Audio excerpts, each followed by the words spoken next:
Conference, please welcome Wendy Nichols and the Platform Party.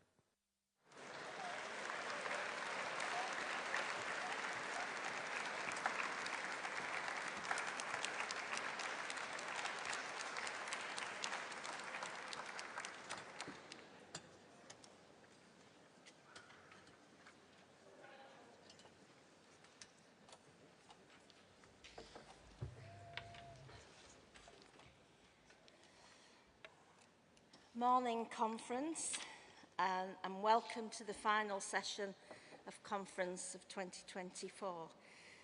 First we'll take the CAC report in just a moment. But firstly, I'll ask Izzy Lenger, the Chief Scrutineer, to come and announce the result of the final ballot at Conference. Thank you, Izzy.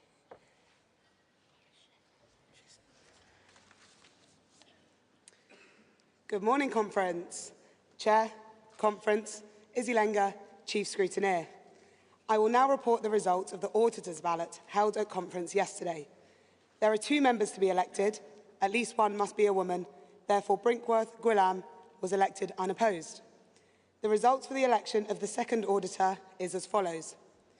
Greenacre Daniel, 21,991.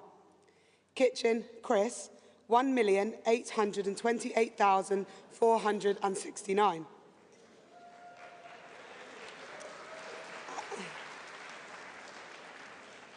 I therefore declare the following candidates elected. Kitchen, Chris, Brinkworth, Ghulam. That concludes the ballots at Conference this year. It's been such a pleasure to be your Chief Scrutineer this year. I'll see you at Conference next year. Thank you, Conference.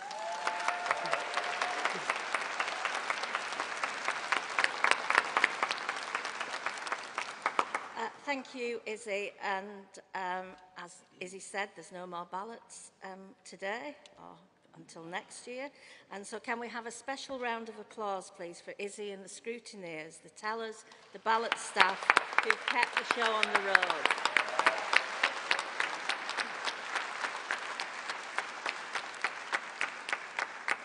Conference, we now have the final CAC report of Conference. And can I ask Lynn Morris, please, to present the report. Thanks,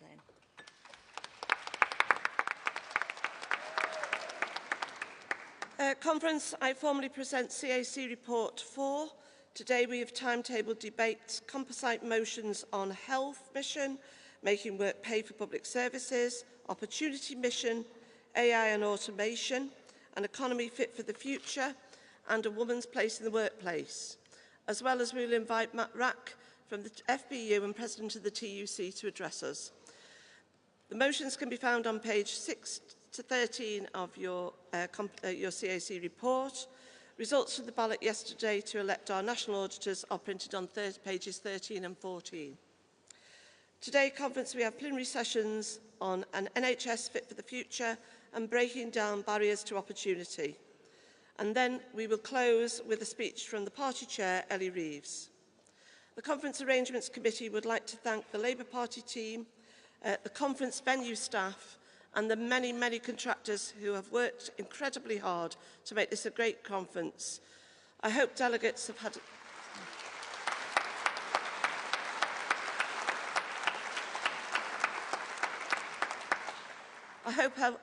delegates have had a good conference, and I wish you all a very safe journey home.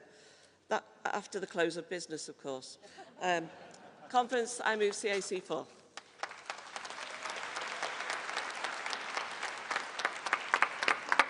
Thank you, Lynn. And now, can I ask if anyone's got any questions to ask? Can I just remind everyone it needs to be a question and not a speech. And we have a lot of business to attend to today. So is there anyone who wants to ask a question? No? Wow. Okay.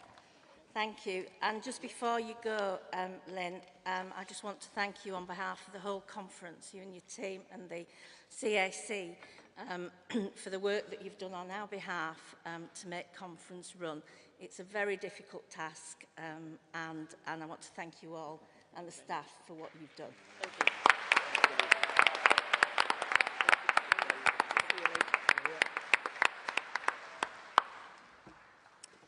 So, conference, we now move to our first mission plenary, an NHS Fit for the Future, which is our first debate. So, to kickstart the debate, it gives me the great pleasure to introduce our Secretary of State for Health and Social Care, Wes Streeting.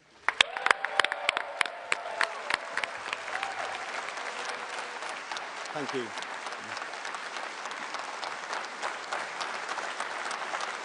Thank you, conference. Thank you.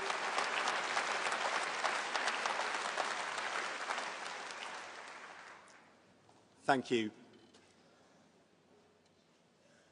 Dave has worked in the ambulance service for nearly 30 years, but nothing could have prepared him for what he faced on Monday, the 29th of July. He arrived on the scene in Southport to find children who had gone to dance to Taylor Swift and the adults whose sole purpose was to bring joy to their young lives, lying, bleeding, some tragically dying. The result of an unimaginable, senseless, mindless attack. I listened to Dave describe the split-second decisions he had to make of who to treat, in what order, to give them the best chance of survival. And I heard how the whole NHS team came together. Security rushing children through busy hospital corridors, technicians mobilising blood supplies, reception fielding calls from panic-stricken parents, and surgical teams fighting desperately hard to save those young lives. Those heroes represent the very best of the NHS, and we owe them a debt of gratitude we can never repay.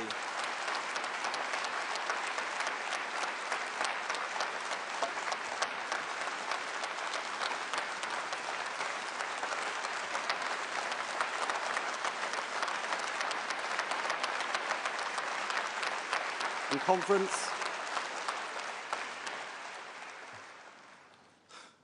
I can't tell you the weight of responsibility I feel to make sure that the National Health Service that has been there for us since 1948 is there for the next century and beyond. And I tell you, I will not let you down.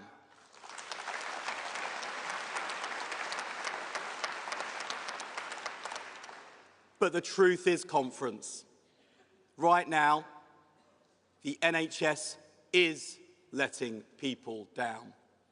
Let me tell you about Claire, who messaged me on Instagram. She is a stage 4 cancer patient. When she felt pain 2 years ago, she struggled to get diagnosed. Her employer provides private health insurance. And for the first time in her life, Claire used it. Had she stayed with the NHS, Claire is certain she'd be dead. Instead, she's been able to live her life to the full, including getting married in Ibiza. Every cancer patient deserves world-class care. But for every person like Claire who was able to go private, there are thousands more who can't. That cruel lottery is the legacy of 14 years of Conservative neglect. That is the two-tier system of healthcare that Labour will end.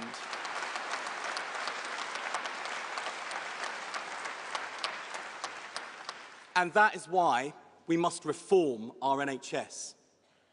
It starts with honesty. So I asked Lord Darcy, a cancer surgeon with 30 years' experience, to lead an independent investigation into our National Health Service. The results are grim. 100,000 toddlers and babies left waiting for 6 hours in A&E last year.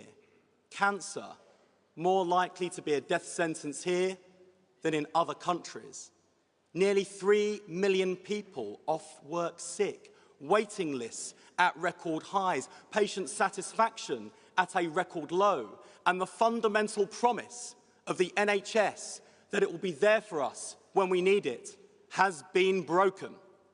Broken by a decade of underinvestment, by a disastrous top-down reorganisation by the Tories, and by ditching the reforms made by the last Labour government.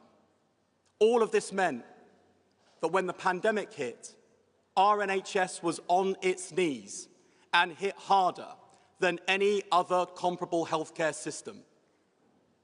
It's not just that the Tories didn't fix the roof while the sun was shining. They doused the house in petrol, left the gas on, and COVID just lit the match. That's why millions are stuck on waiting lists. That's why ambulances don't arrive on time. That's why you can't see your GP. Never forgive, never forget, never let the Tories do it again.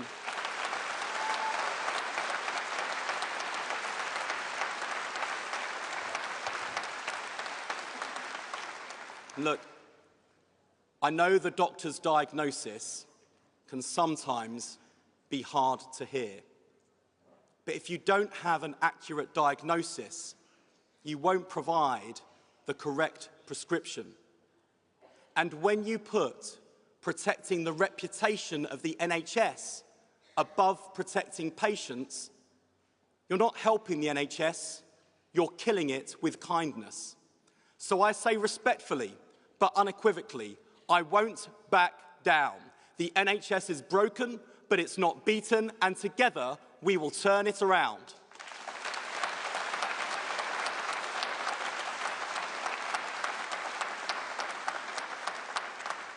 And make no mistake, the Tories had a plan for the NHS. Mismanaged decline.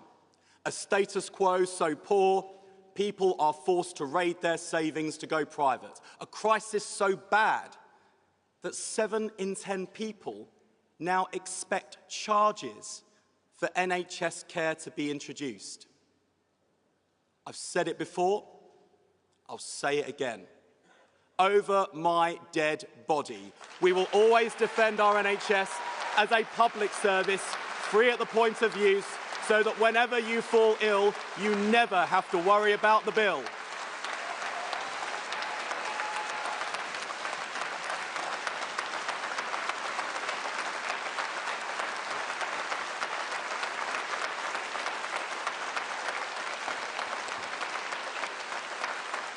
The conference, we can only deliver recovery through reform. Without action on prevention, the NHS will be overwhelmed. Without reform to services, we'll end up putting in more cash for poorer results. That's the choice, reform or die, and we choose reform. Since the general election, we've hit the ground running. We inherited the farce of newly qualified GPs facing unemployment. Patients can't get a GP appointment while GPs couldn't get a job. We cut red tape, found the funding, and we'll have 1,000 more GPs treating patients. That's the difference a Labour government makes. We're banning junk food ads targeted at children. The first step towards making our country's children the healthiest generation that has ever lived. That's the difference a Labour government makes.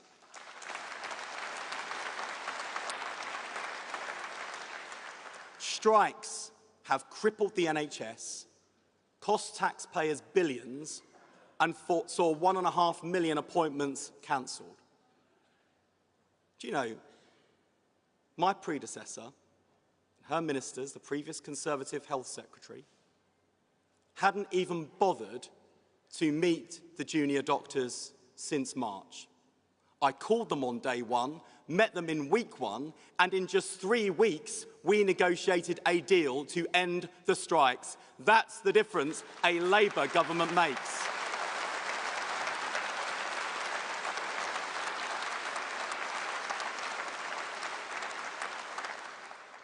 Ending the junior doctors' strikes and building a new relationship with resident doctors was central to our commitment to deliver 40,000 more appointments a week.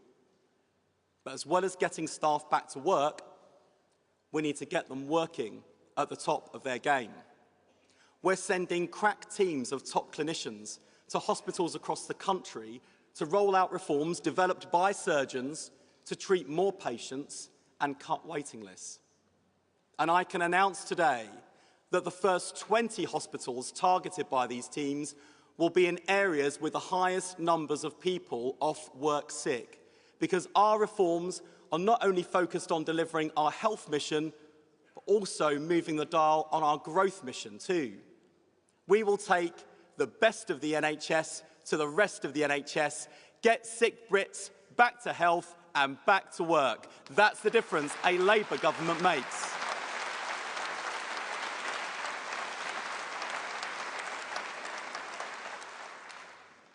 But conference, we can't fix the crisis in our NHS without fixing the crisis in social care. And we can't fix social care without the people who work in it. I loved what Keir said yesterday about his sister, a care worker, about his determination to make sure that when she walks into a room and tells people what she does for a living, that she receives the same respect as the Prime Minister.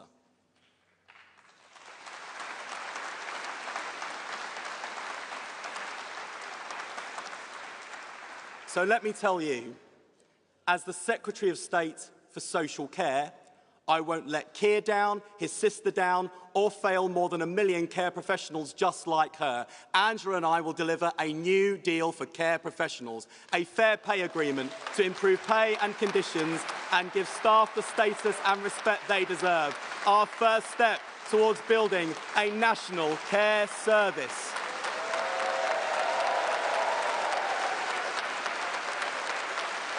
Thank you. Thank you.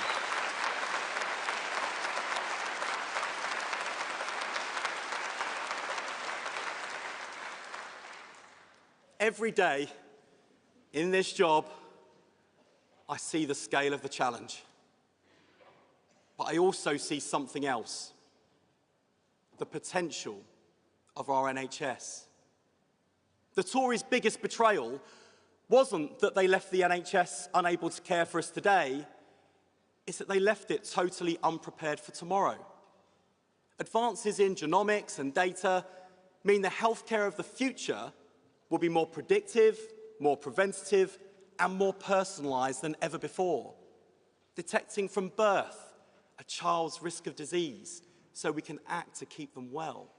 Spotting cancer earlier, saving countless lives. Treating patients with targeted medicines.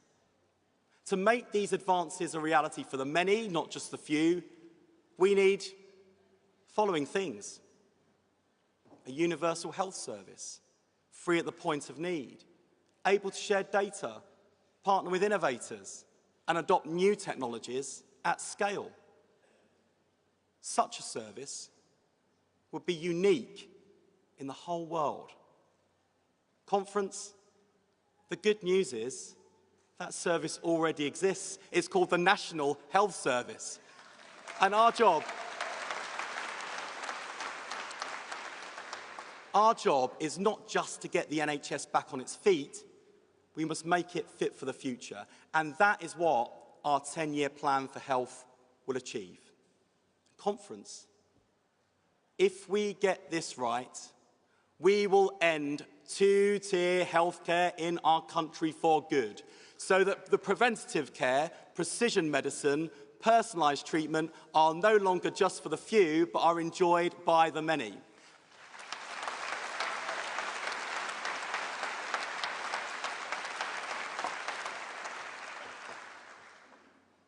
That fairer future is possible, but only if we act today. An NHS running on fax machines can't seize these opportunities, but a reformed NHS can. From analogue to digital, from hospital to community, from sickness to prevention. Reform isn't just possible, it is happening. From AI detecting skin cancer and cutting waiting times, to weight loss jabs, slashing the risk of heart attacks for diabetes patients. But conference, to seize that potential, we have to reform the NHS to make it fairer. When the wealthy receive a diagnosis, they already know the best surgeons and can push to get the best care. But working people can't. If the wealthy are told to wait months for treatment, they can shop around. But working people can't. And if they pay top dollar, the wealthy can be treated with cutting-edge equipment and technology. But working people can't. Our 10-year plan will give all patients, rich and poor alike, the same information, the same choice, the same control. Now, I know there are some on the left who cringe at this, who view choice as somehow akin to marketisation. But our party has always believed that power should be in the hands of the many, not the few. That public services exist to serve the interests of the pupil, the passenger, the patient above all else. That world-class services shouldn't just be the preserve of the wealthy. So starting in the most disadvantaged areas, we will ensure patients' right to choose where they are treated, and we will build up local health services so it's a genuine choice. And where there's capacity in the private sector, patients should be able to choose to go there too, free at the point of use, paid for by the NHS.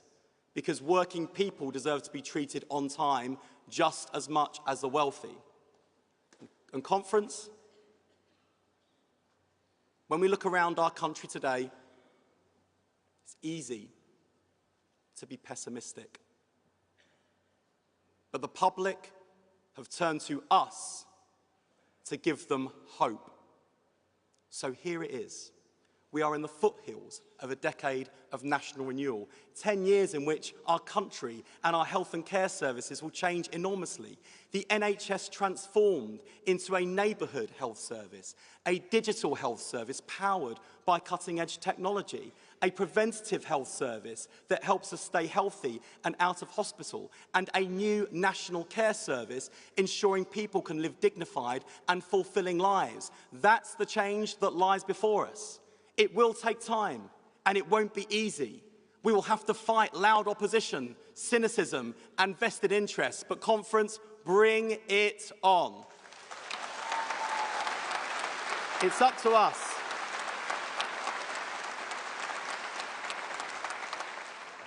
It's up to us to prove that politics can be a force for good again.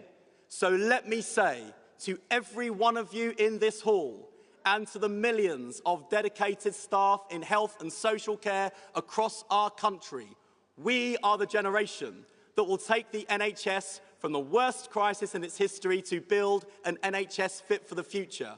We are the generation that will build a national care service worthy of the name.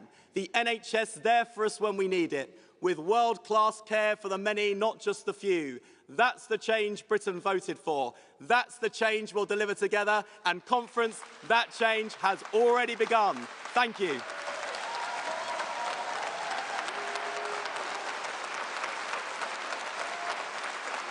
Thank you. Thank you. Thank you. Thank you. Thank you very much. Thank you. Thank you very much. Thank you.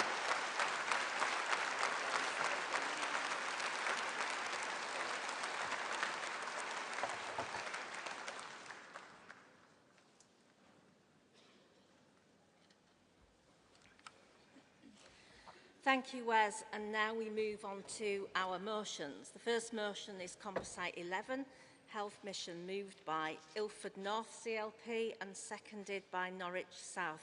Can I ask you both to go to the desk? Thank you.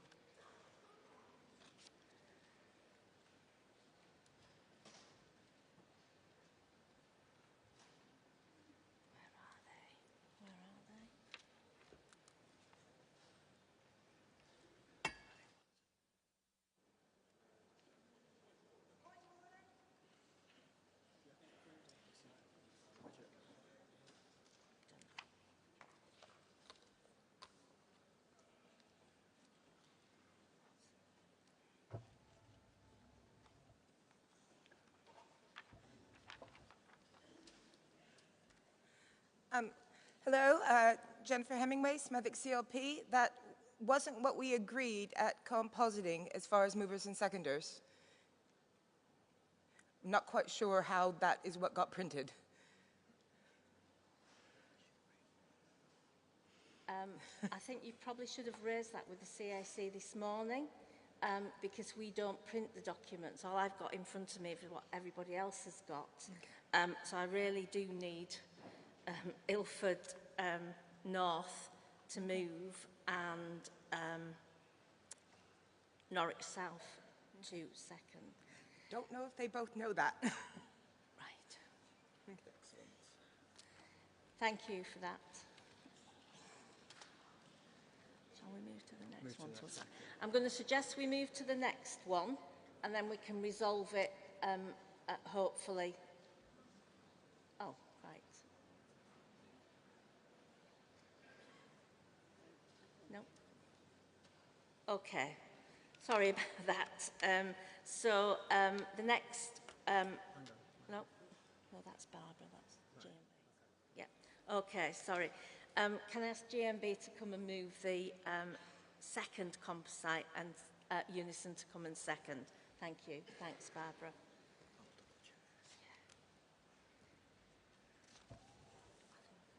Chair, Conference. Barbara Plant, GMB President.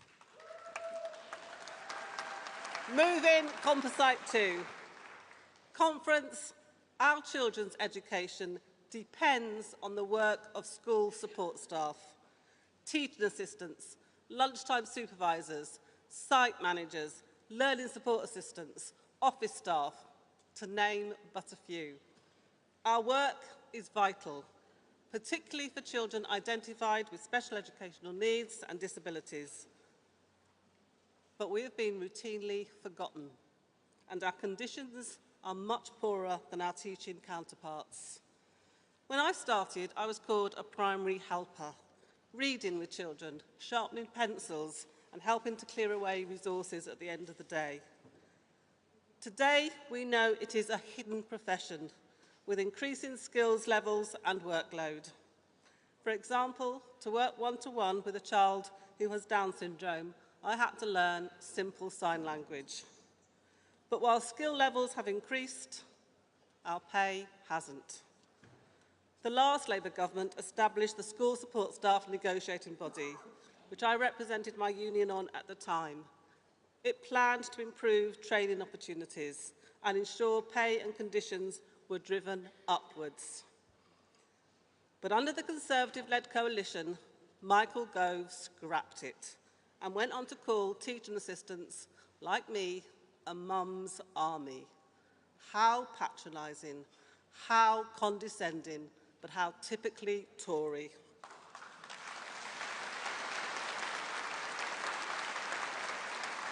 It makes our members feel like second-class citizens at work, forced into second, third, and even fourth jobs to make ends meet. Our support staff are already low paid, and term-time-only contracts add to this, meaning staff lost up to almost £4,000 last year. Labour is committed to reinstating the triple SMB, but to truly, yeah, that deserves a clap.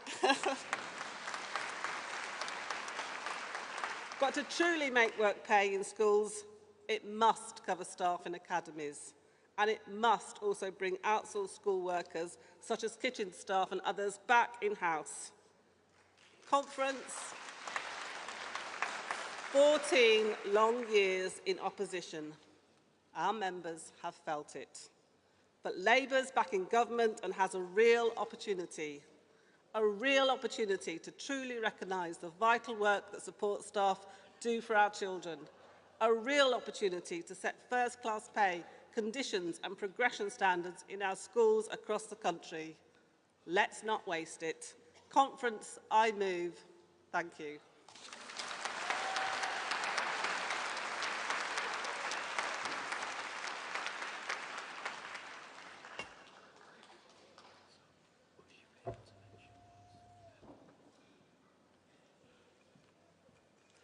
Good morning, Chair. Morning, Conference. Good morning, Conference.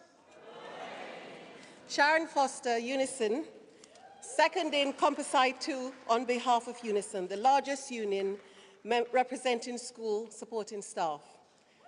I'm really pleased that GMB have brought this issue to conference.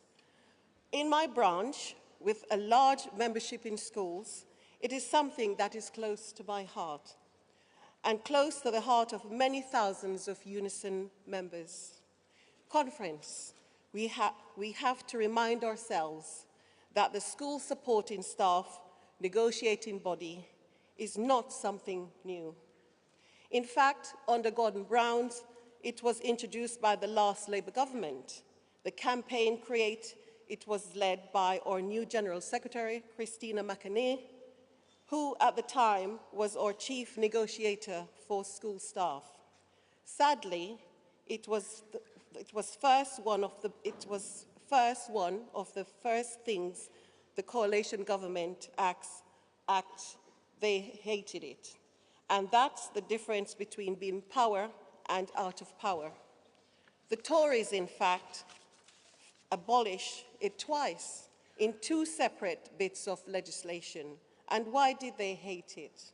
Well, we should never forget that Tories and Liberal Democrats are hostile to things like the National Joint Council, which negotiates and ensures national terms and conditions, training, career progression, and fair pay rates for school supporting staff. But we in Labour are different. That's why it was important that Labour said in the manifesto that it would value, recognise the professionalism of the entire school workforce and address the recruitment and retention challenges. The GMB motion is right to highlight the insufficient training, development and pay for frontline staff supporting pupils identify with special educational needs and disabilities. Unison also demands that school support staff are recognized for their professionalism and rewarded too with decent pay. The new triple SMB must cover all support staff, must include academic schools. We don't need two tiers in our schools. And outsourcing must end. Bringing services back in-house, it's a must.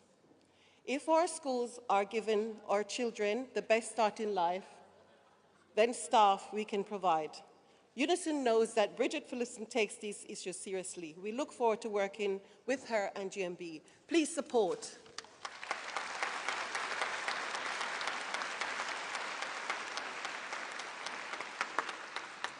Okay, we'll move back to the first one.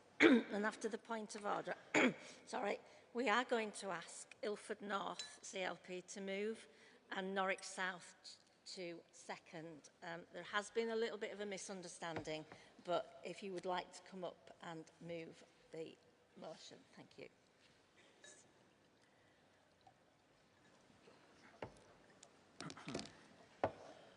Gabe Milne, Ilford North CLP, and on a personal note before I start, I came to my first conference as a Jewish member in 2019 and I could not have pictured being on this stage. So thank you to everyone in this room who helped me feel able to do this.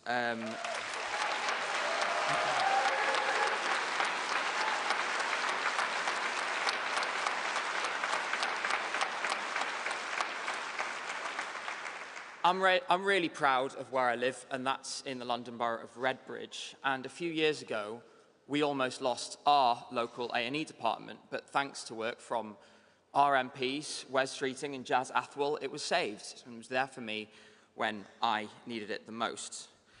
Sadly, that hospital is overstretched and it's understaffed, and despite the fact that those doctors, nurses, support staff, they're brilliant, but they're fighting against impossible odds by a Tory government who made it that way by design.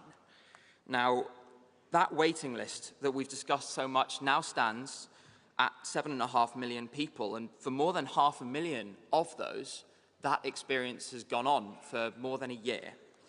We've inherited an NHS lying flat on its back, but we've also been entrusted with the responsibility to restore it.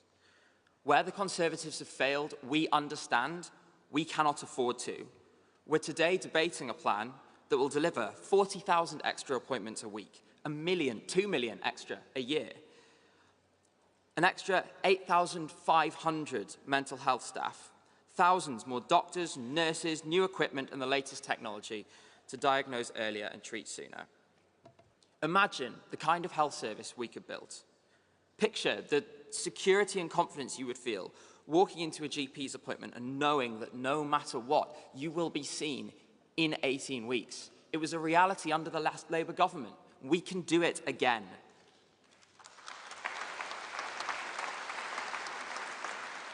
And imagine the pride we would feel being able to go back to the British public at the next general election and say, you entrusted us with our most sacred national institution. We repaid your trust, we delivered and we rebuilt the NHS. So let's get to work, let's back our NHS and let's take another step towards saving it by passing this motion. Thank you very much.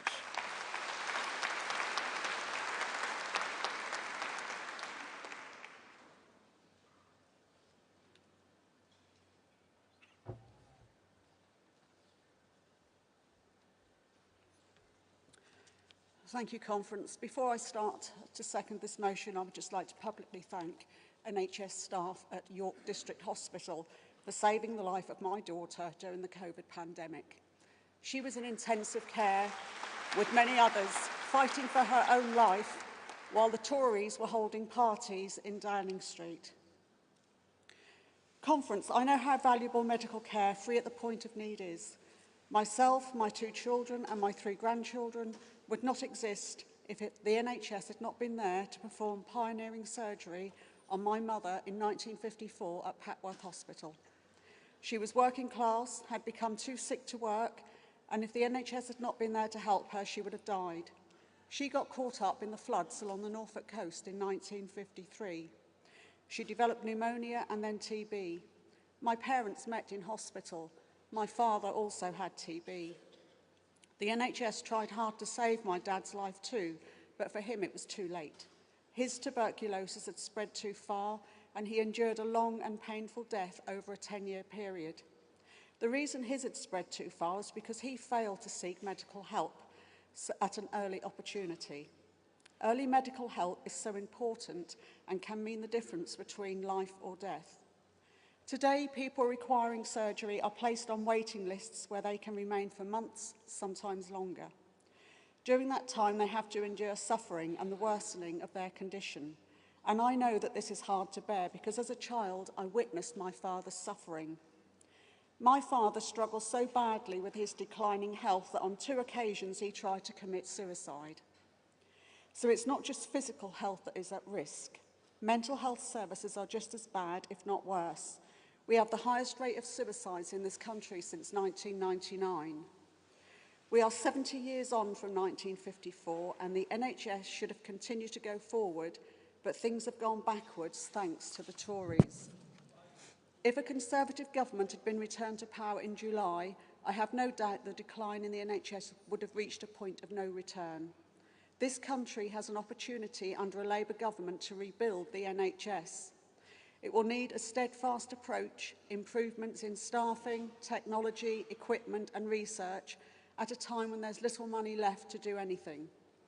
We only have 5 years until the next general election. There are no guarantees we will get a second term.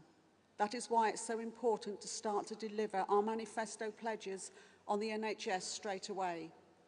People have only one life, and when you are sick, it can be no life at all. Conference, please support all those on hospital waiting lists by supporting this motion. Thank you.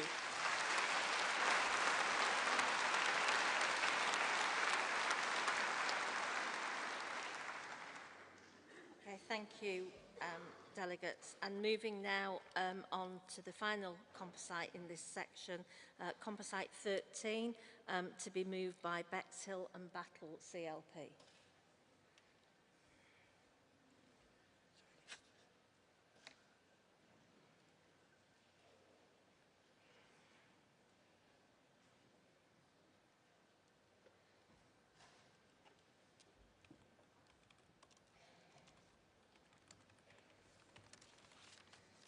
Good morning, Conference. My name is Christine Bayliss and I'm moving this motion on behalf of Bexhill and Battle CLP. Conference, I serve as a Rother District Councillor with Cabinet responsibility for economic growth. One of the challenges around attracting inward investment into East Sussex is a lack of relevant skills in the local workforce.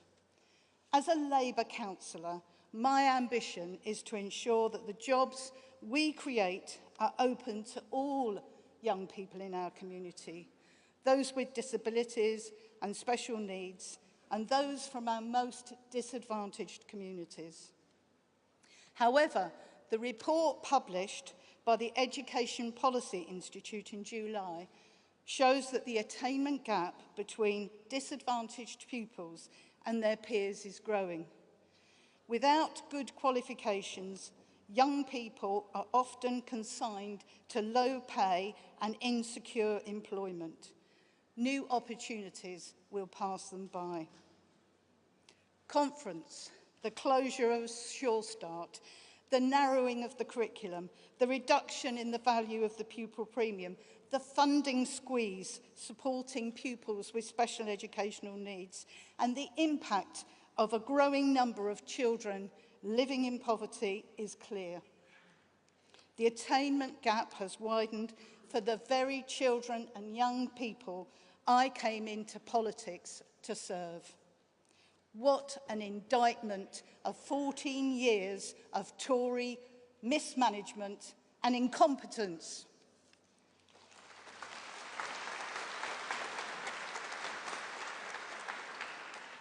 But it doesn't need to be like this. I was a civil servant in the Department of Education when Labour was last in power, and I witnessed firsthand the difference a Labour government made to the lives of children living in the most deprived communities. Excellence in cities, education action zones, London Challenge, literacy and numeracy hours, and investment in early years. This Labour government can and will do it again.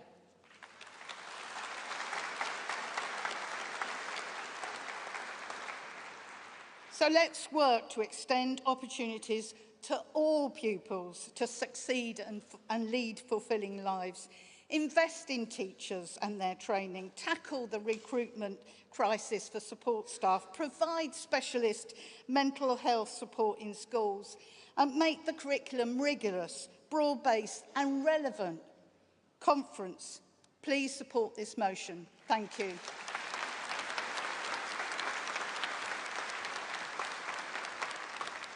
Conference, can I ask you can formally second this from the floor? Can somebody formally second it for us? Yes, thank you. Okay, so we now have time, and I only have time for 3 speakers. Apologies for that. So can I see all those who would like to speak in this debate? So there's someone in the green top over there. Thank you. On here, and then in the, is it turquoise? Yeah, in the top there. Thank you. And if you all go to the desk just to register.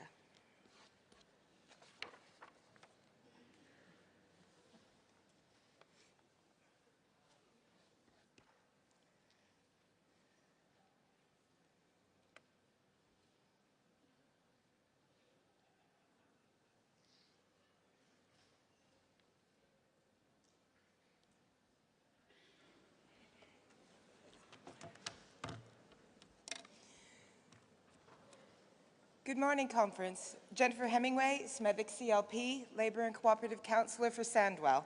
I'll say right now I'm going to be talking fast because I've trimmed this speech down a tad.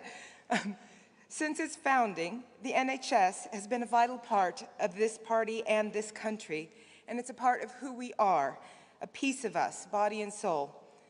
Every person in this room will know intimately well that that body is rather poorly now. NHS staff are phenomenal.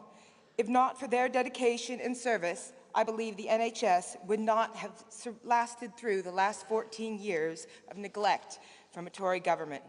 And we have a duty to them and to ourselves to fix this. Our Labour Party was elected in July with a promise to this country, and this motion reaffirms that promise. Everyone here will have a personal story, and I considered long and hard which ones to share, whether it was about my daughters trying to get mental health diagnoses, my partner who was so long on a waiting list that he now will never be able to walk again unaided and is permanently disabled. But I want to share something a little different. You may have guessed from the way I speak that I did not grow up in the Black country. I grew up without the NHS. And in America, there's excellent care available, but not for the likes of me. Every test involved another bill, and I recall my mother having a stroke and refusing to call for help because she was afraid of what it would cost our family. I drove 45 minutes from college to get to her and drag her to hospital because I knew she was too stubborn. She survived, but there was indeed a price to pay. And not only financial, because time also has a cost. Sometimes complex situations like the one before our NHS require a differential diagnosis to get the right treatment. I have Addison's disease. That means, in effect, that my body's system for dealing with stress does not work. An irony for someone in politics, I'd say. And in America, I would have died before I had been able to afford to find the answers to get treatment. I owe my life to the NHS. This is a very emotional topic, and I will be forever grateful. There's a time and a place for everything, and right here and right now is a time for pride in what has come before and the endurance of our colleagues, righteous anger at where we have been left, and a fierce determination to fulfill our duty and go through that long battle to save our NHS, and hope, because I know that this Labour government can do it. Thank you, Conference.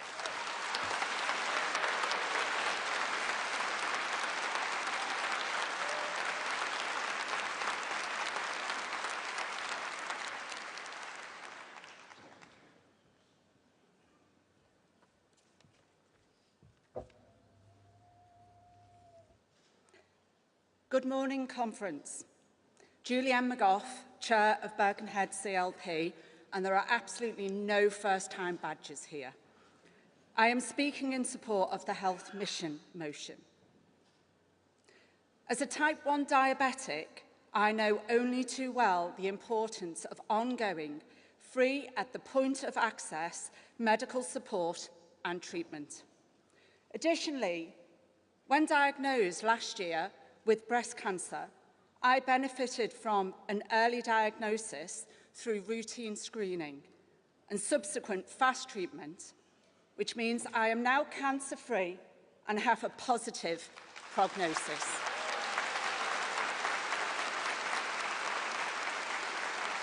But Conference, not everyone will have the same experience. I am a proud volunteer for the Motor Neurone Disease Association Wirral Group. The group currently supports 35 people living with motor neurone and their families. Today, 6 people in the UK will be given the devastating news that they have MND, joining 5,000 others. However, for many, this diagnosis will be many months or years after their symptoms first emerged. When you have a life-limiting illness, getting adaptations to make your life as easy as possible is crucial. The impact this delay has on patients and their families is profound and very extensive, negatively impacting the quality of their lives. Furthermore, the few drugs available are often more effective when provided early in the disease. Currently, the only hope patients have in slowing down the cruel trajectory of this disease.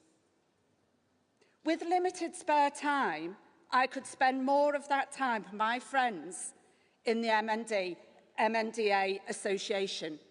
They're far easier to work with than politicians. They're just a lot nicer bunch.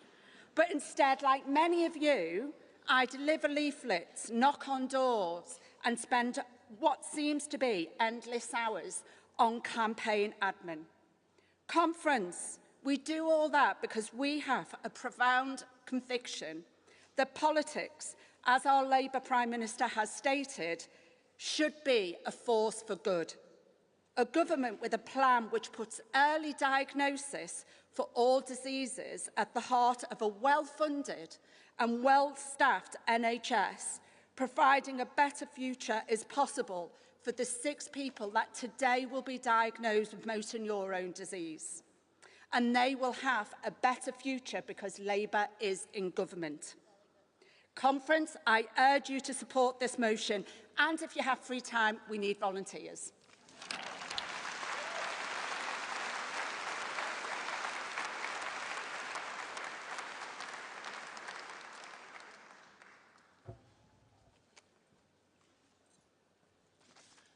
Good morning, Chair, Conference. Tanya Pratswell, speaking on behalf of Unison, the country's largest health union.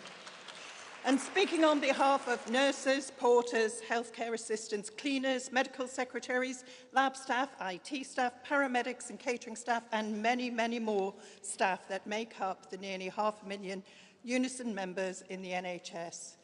Conference, these are the people that have kept the NHS going in the last 14 years and why it still exists today.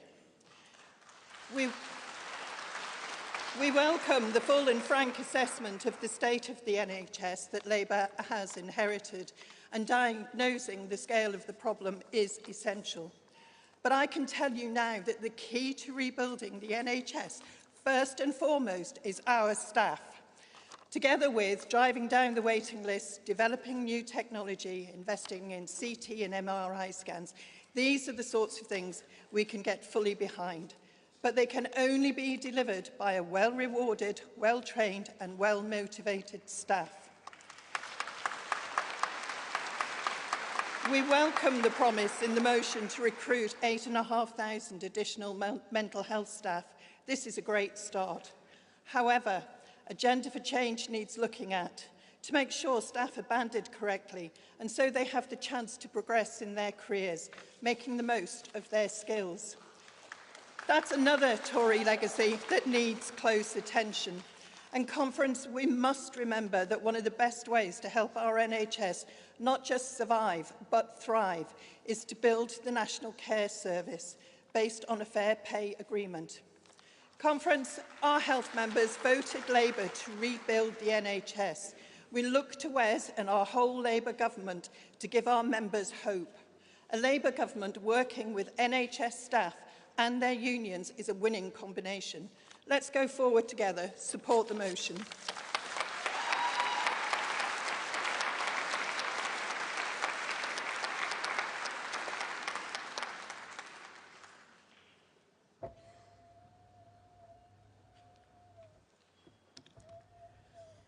Good morning, Conference. I'm James Smith, a first-time delegate and a first-time speaker. So I'm here representing Crewe and Nantwich CLP, who have just elected Conor Naismith as our MP with a 16% swing from the Conservatives.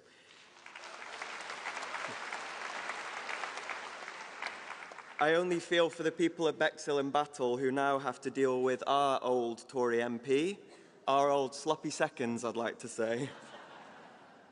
So, I'd like to speak in support of the motion about making the NHS fit for the future. So, to make the NHS fit for the future, we cannot ignore the NHS dental crisis. So, as a dentist myself, I've seen patients who have been forced to remove their own teeth. Now, for me, I don't think that's right in 2024 in Britain to accept that as the status quo, and something has to change.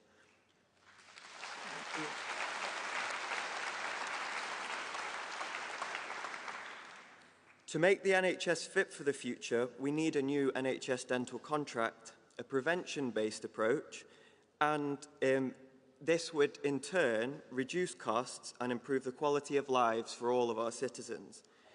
The most common reason for hospital admissions in children is tooth removal under a general anaesthetic. Now, I'm sure you would agree that that is a stain on this country. We need a public health-focused approach with water fluoridation strategies, education on the wider effects of poor oral health on the body as a whole, and also it's encouraging to see plans from the government with supervised toothbrushing at schools, and if that can be started at an early age, that would be brilliant. I urge conference to support the motion, but bear in mind you cannot build an NHS fit for the future without addressing the dental crisis. We have a great opportunity here, the first time in 14 years where the ability to change things is in our hands. So let's seize that opportunity and make the NHS fit for the future. Thank you, conference.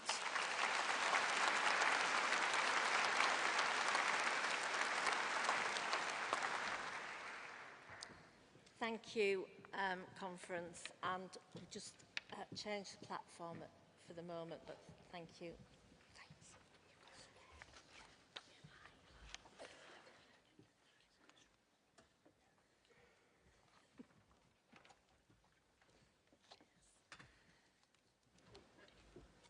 Delegates, we are now ready for the next mission plenary, breaking down the barriers to opportunity. Conference, to introduce Bridget, please welcome onto the stage Jahida Hammond.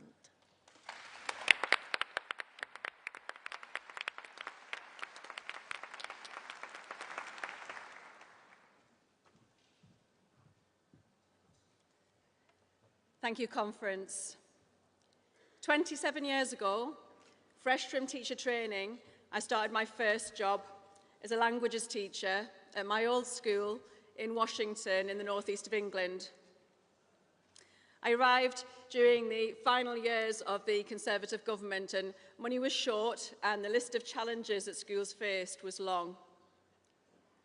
As in all comprehensive schools, quite a number of the children faced many barriers to their learning and grew up in poverty. But we kept our aspirations for them high. As you can imagine, it's hard to remember all of my pupils from all of those years ago, but there are some I remember well. One of them was a shy girl with long plaits. And she came, like me, from a single-parent family and grew up, like me, in a council home, with free school meals, no winter coat, unsure of what possibilities lay ahead or how high to aim. She didn't have it easy, but she loved learning, even joining my newly formed girls' rugby team.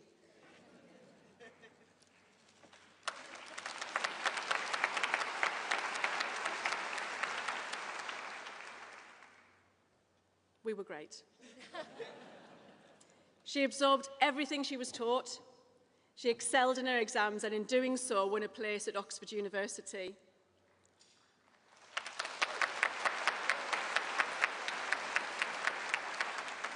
In 2010, she was elected to Parliament and this year was made the Secretary of State for Education.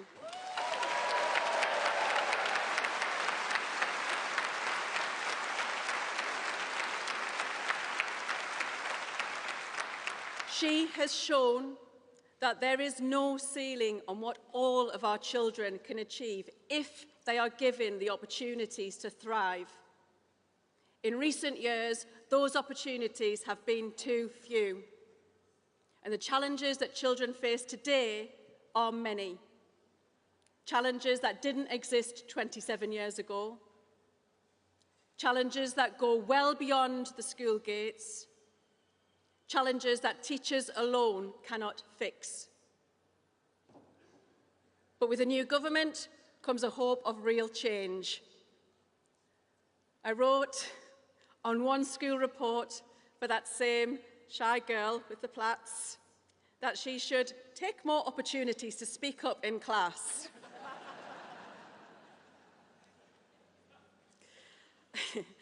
I now know that she is going to speak up loud and clear about a mission to give all of our children a brighter future. Conference, it is my great pleasure to introduce the Labour Secretary of State for Education, Bridget Phillipson.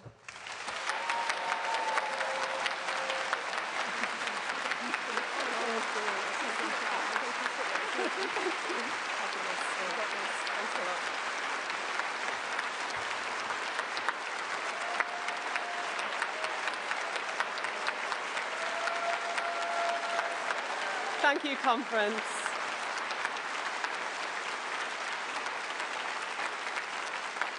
Thank you, Conference, and thank you, Zyda. I owe you so much, more than I could ever say, more than I could ever put into words. Thank you. What you and amazing teachers like you at my local state schools believed, what I believe, what Labour believes, is that the best education shouldn't just be for some of our children, but for all of our children. Not just as children, but right throughout their lives. That education is how we build a better future, not just for each of us as individuals, but for all of us together. Conference, it is the honour of my life to be before you as Labour's Secretary of State for Education and Minister for Women and Equalities in a Labour government led by Keir Starmer.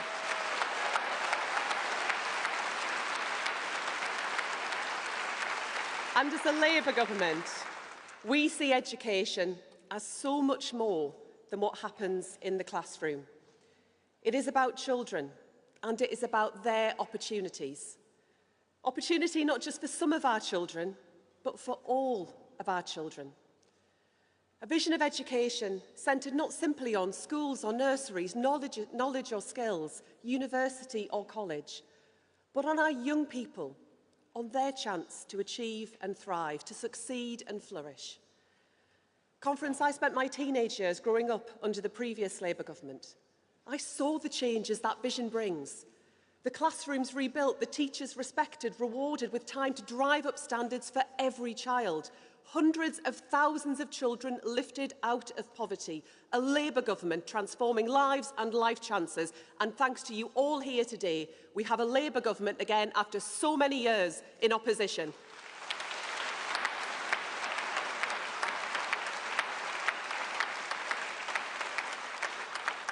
We all know how much it means not merely to call for change, but to make it happen. And that change is so desperately needed because Conference, my story, the story Zyda tells, the look I had, it's not enough. Life should not come down to luck. It can never be enough. That a system that's supposed to serve so many works only for a lucky few. It will never be enough for some of us to defy the odds to succeed when the promise of opportunity must belong to all of us.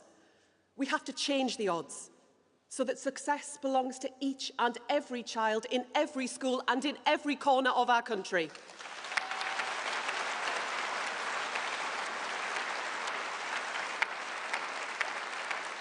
And Conference, be in no doubt, the mess the Tories left behind stacked the odds against our children even further.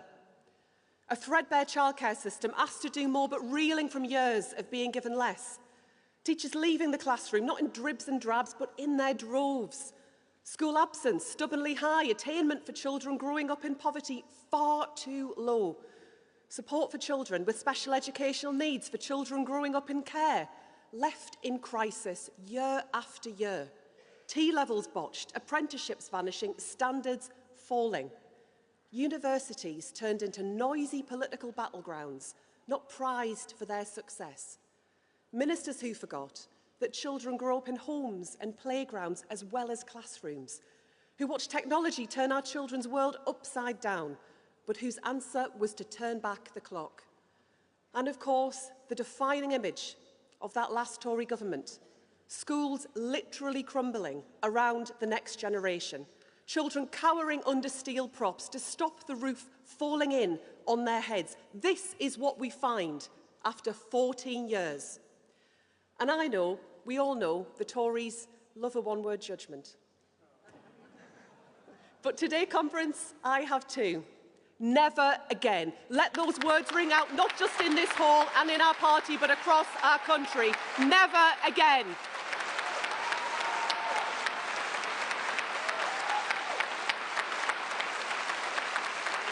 Because conference,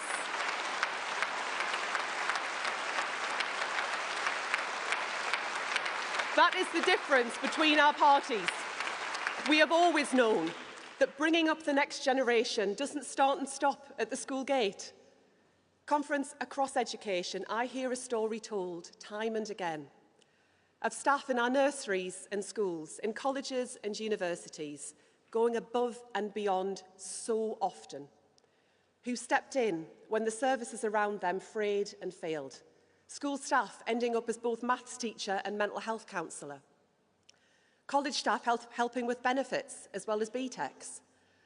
And I want to put on record my thanks, our thanks, Labour's thanks to everyone who works in education right across our country. You deserve a government that works with you to deliver the change our children need.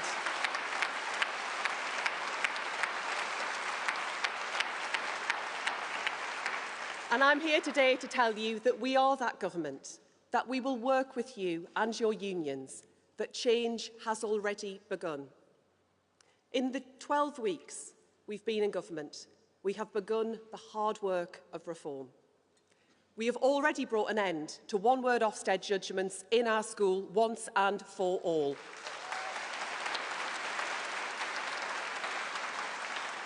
And today, the Curriculum and Assessment Review begins a national conversation to ensure that a rich and broad education, the start that every parent wants for their children, is the experience of the many, not the privilege of the few.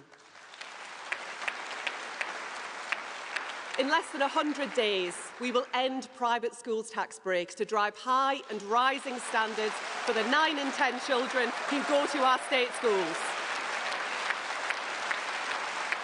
We have launched Skills England to bring the skills we need for a decade of national renewal for our communities, our businesses, our country.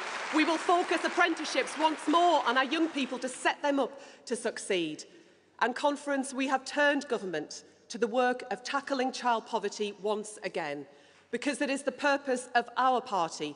Above all others, it is my purpose to ensure that no child grows up in poverty in modern Britain. But this is just the beginning.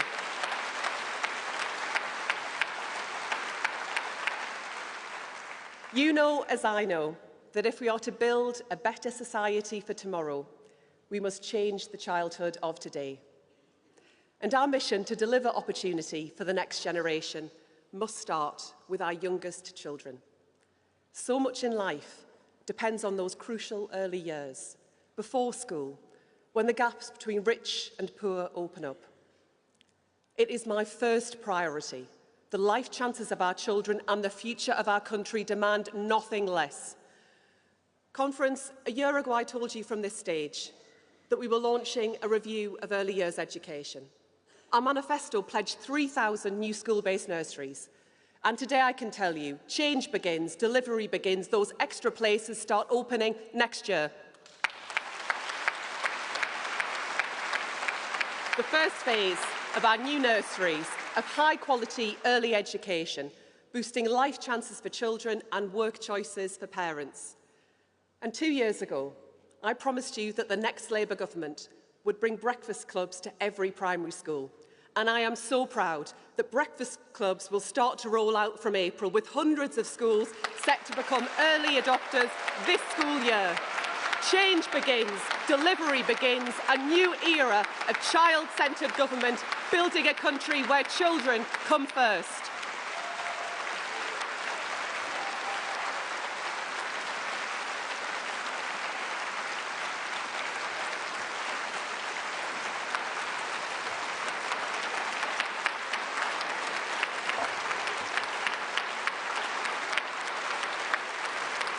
Conference Labour in government, once again honouring the promises we made to the British people, putting education, putting our children once again at the heart of national life. You know as well as I do that this can only be the start, Conference. The legacy that we have inherited is bleak. The challenge is vast. The path to change will be paved with tough decisions. But my belief is simple.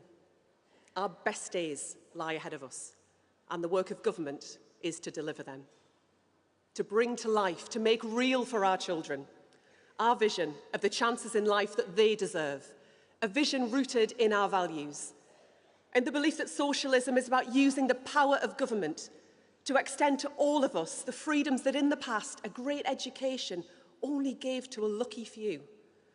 The freedom to choose your calling and your cause, the freedom to achieve and succeed, to make a living for yourself and your family. Freedom not just for security today, but to build a better tomorrow too. That ordinary hope that inspires the ambition working people have for their children, that our children have for themselves. Conference, our party has always shared that ambition, but only now do we have the power to make it a reality. And with our victory, with this Labour government, comes the chance to build on our proud history, to deliver opportunity not just for some, but for all. Let us seize the moment together and deliver the brighter future our children and our country deserve. Thank you.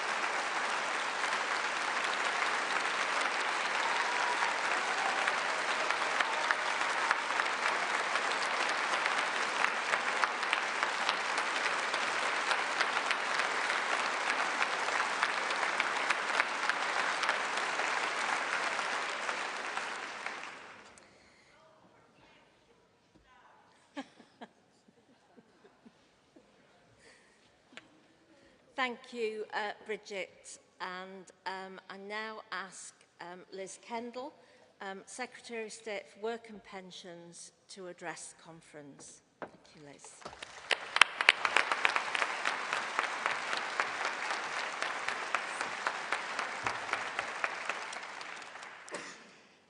Conference, 12 months ago, we gathered here in Liverpool, proud of our changed party and determined